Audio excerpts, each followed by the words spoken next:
এখনকার সবথেকে বড় খবর, দুর্গাপূজার চাঁদা নিয়ে হিন্দু মুসলিম সম্প্রদায়ের মাঝে ঝামেলা। পরবর্তীতে সাম্প্রদায়িক সুপ, একাধিক হিন্দু পুরুষ মহিলা ও হিন্দু বাড়িতে আক্রমণ, গণহারে ভাঙচুর, কদমতলা বাজারের দোকানপাট। ঘটনাস্থলে পুলিশ সুপার ও পুলিশ থাকলেও সকলে অসহায়।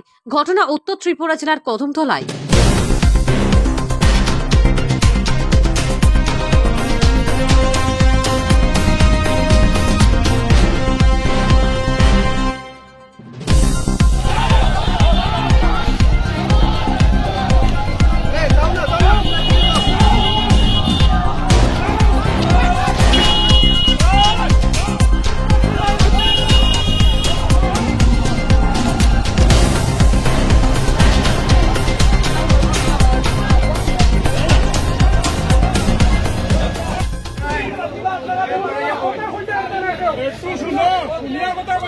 আচ্ছা একটু শুনুন, আপনাদের দুটা ঘটনা ঘটছে।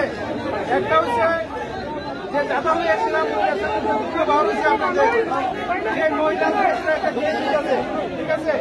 আর একটা হচ্ছে আপনারা নবীরা সম্পর্কে কথাবার্তা বলছে, আরো আমরা অ্যারেস্ট করছি, ঠিক আছে। আরো আমরা অ্যারেস্ট করছি। আর যে মহিলা যে চাঁদালিয়ার সমস্যা সেটা লিয়েছিরা আমার কিছু সময় দেন, আমি অ্যারেস্ট করব, ঠিক আছে।